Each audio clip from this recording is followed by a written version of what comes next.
Hola amigos, bienvenidos a un nuevo día de lectura bíblica. Mi nombre es Flor. El día de hoy vamos a continuar con nuestra lectura en Segunda de Crónicas. Vamos a estar leyendo los capítulos 16, 17 y 18. Como siempre, espero y ya estén listos con sus Biblias. Y recuerden que si no tienen una Biblia, pues me pueden seguir en la pantalla. Pero vamos a iniciar con una oración. Padre, te damos las gracias por este nuevo día. Te damos las gracias porque nos has permitido despertar y estar aquí, Señor, compartiendo contigo. Te pido que tú estés en control de este tiempo, Señor, de este tiempo de lectura, y que tú puedas obrar en cada uno de nuestros corazones, Padre, según las necesidades que tenemos. Te pido que podamos rendir nuestras vidas a ti, Señor, y te podamos ceder nuestra voluntad, Padre. Te pido que conforme vayamos avanzando en la lectura, también vayamos creciendo en relación contigo, y que tú nos ayudes a entender tu palabra, Señor, y que también nos ayudes a ponerla en práctica. Te pido todo esto en el nombre de Jesús. Amén. Capítulo 16. Alianza de Asa con Ben-Hadad. Pero en el año 36 del reinado de Asa, el rey de Israel, Baasa, fue a atacar a Judá y fortificó Ramá para cortarle toda comunicación al rey de Judá. Entonces Asa sacó el oro y la plata de los tesoros del templo del Señor y del palacio real, y los envió a Ben-Hadad, rey de Siria, que tenía su residencia en Damasco. También le envió este mensaje: hagamos tú y yo un pacto, como hicieron nuestros padres. Aquí te envío oro y plata. Rompe el pacto que tienes con Baasa, rey de Israel, y así me dejará en paz. Ben-Hadad aceptó la proposición del rey Asa y envió a los jefes de sus tropas a atacar las ciudades de Israel. Así conquistaron Hijón, Dan, Abel-Maim y todas las ciudades de Neftalí que servían de almacenes. Cuando Baasa lo supo, dejó de fortificar Rama, suspendiendo sus trabajos. Entonces el rey Asa tomó consigo a todo Judá, y se llevaron de Rama las piedras y la madera que Baasa había usado para fortificarla, y con ellas fortificó Geba y Mispa. Por aquel tiempo fue el profeta Hanani a visitar a Asa, rey de Judá, y a decirle: el ejército del rey de Siria se te ha escapado de las manos, porque te apoyaste en el rey de Siria y no en el Señor tu Dios. ¿No formaban los etíopes y los libios un ejército sumamente poderoso, con muchísima caballería y carros de combate? Sin embargo, el Señor los entregó en tus manos porque te apoyaste en Él. Pues el Señor está atento a lo que ocurre en todo el mundo, para dar fuerza a los que confían sinceramente en Él. En esto has actuado como un tonto, porque de ahora en adelante tendrás más guerras. Entonces Asa se enfureció de tal manera contra el profeta que lo mandó encarcelar. También en ese tiempo trató brutalmente a algunos del pueblo. Muerte de Asa. La historia de Asa desde el principio hasta el fin está escrita en el libro de los reyes de Judá y de Israel. En el año 39 de su reinado, Asa enfermó gravemente de los pies, pero en su enfermedad no recurrió al Señor, sino a los médicos.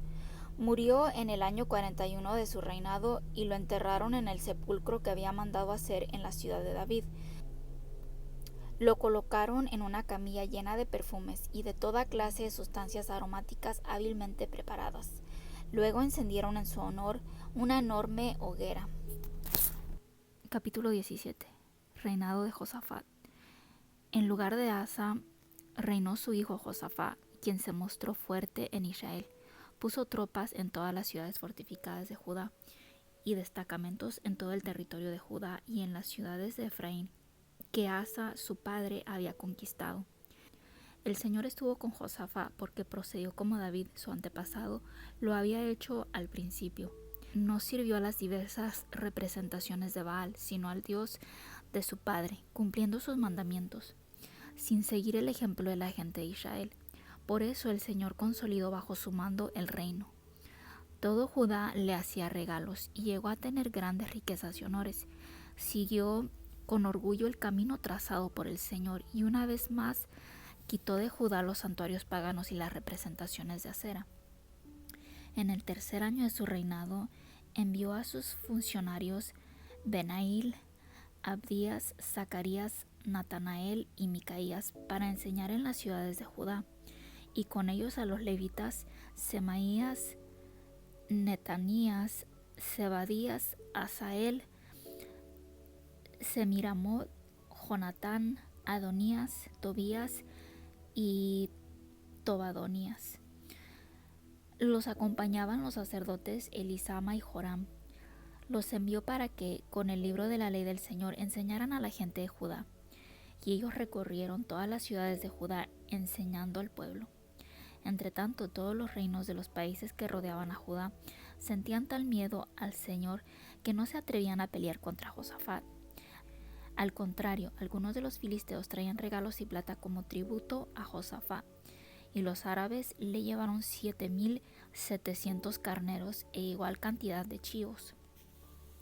Josafat pues se fue haciendo sumamente poderoso, construyó en Judá fortalezas y ciudades para almacenes y tuvo muchas propiedades en las ciudades de Judá.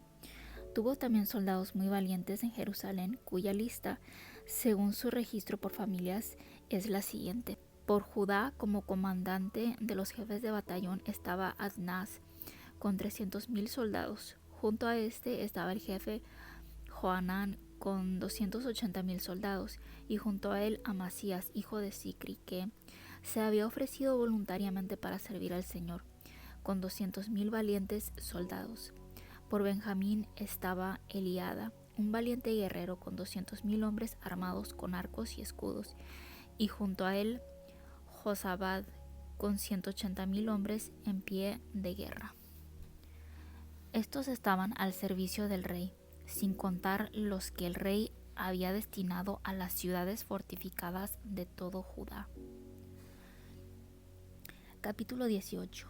Micaías anuncia la derrota de Acab. Josafat consiguió grandes riquezas y honores y llegó a ser consuegro de Acab.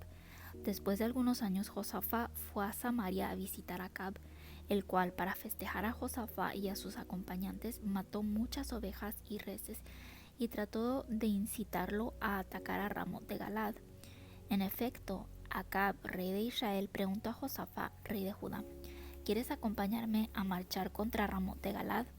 Josafat le respondió: yo, lo mismo que mi ejército, estamos contigo y con tu gente para ir a la guerra. Pero antes consulta la voluntad del Señor. El rey de Israel reunió a los profetas, que eran 400, y les preguntó: ¿debemos atacar a Ramot de Galad o no?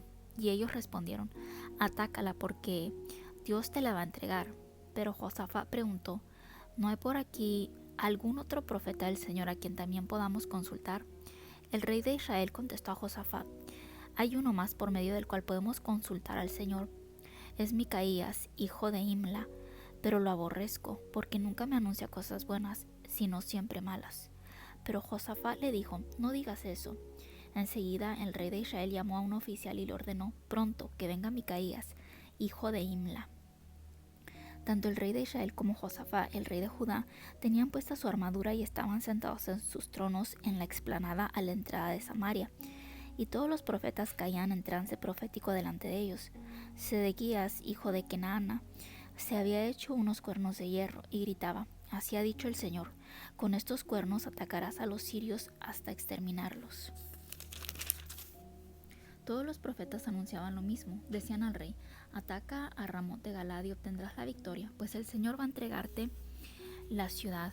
El mensajero que había ido a llamar a Micaías le dijo a este: todos los profetas, sin excepción, han dado una respuesta favorable al rey.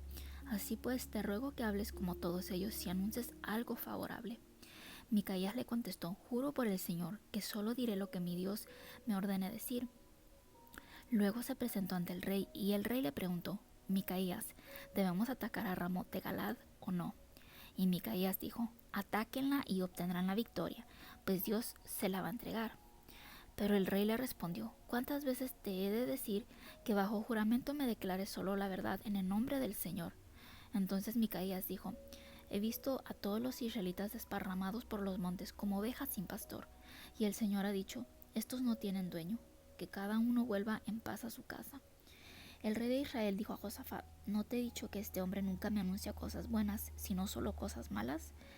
Micaías añadió: Por eso que has dicho, oigan ustedes la palabra del Señor. Vi al Señor sentado en su trono, y a todo el ejército del cielo que estaba de pie junto a él, a su derecha y a su izquierda. Entonces el Señor preguntó: ¿Quién iría a incitar a Acab, rey de Israel, para que atacara a Ramot de Galad y cayera allí? Unos decían una cosa y otros otra, pero un espíritu se presentó delante del Señor y dijo que él lo haría. El Señor le preguntó cómo lo iba a hacer, y el espíritu respondió que iba a inspirar mentiras en todos los profetas del rey. Entonces el Señor le dijo que, en efecto, conseguiría engañarlo y que fuera a hacerlo. Y ahora ya sabes que el Señor ha puesto un espíritu mentiroso en labios de estos profetas tuyos y que ha determinado tu ruina. Entonces Sedequías, hijo de Kenana, acercándose a Micaías, le dio una bofetada y dijo: ¿Por dónde se me fue el espíritu del Señor para hablarte a ti? Y Micaías le respondió: Lo sabrás el día en que andes escondiéndote de habitación en habitación. Entonces el rey de Israel ordenó: agarren a Micaías y llévenlo preso ante Amón, el gobernador de la ciudad, y ante Joás, mi hijo. Díganles que yo ordeno que lo metan en la cárcel y lo tengan a raciones escasa de pan y agua hasta que yo regrese sano y salvo. Todavía añadió Micaías: si tú vuelves sano y salvo, el Señor no ha hablado por medio de mí. Así pues, el rey de Israel y Josafat, el rey de Judá, avanzaron contra Ramot de Galad. Y el rey de Israel dijo a Josafat: yo voy a entrar en la batalla disfrazado y tú te pondrás mi ropa. Así el rey de Israel se disfrazó y ambos entraron en combate. Pero el rey de Siria había ordenado a los capitanes de sus carros de combate que no atacaran a nadie que no fuera el rey de Israel. Y cuando los capitanes de los carros vieron a Josafat, pensaron que él era el rey de Israel y lo rodearon para atacarlo.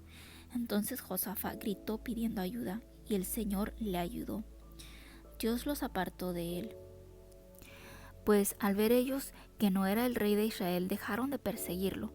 Pero un soldado disparó su arco al azar e hirió de muerte al rey de Israel por entre las juntas de la armadura. Entonces éste le ordenó al conductor del carro: da la vuelta y sácame del combate, porque estoy gravemente herido. La batalla fue dura aquel día, y el rey de Israel tuvo que mantenerse en pie en su carro, haciendo frente a los sirios hasta la tarde, y murió al ponerse el sol.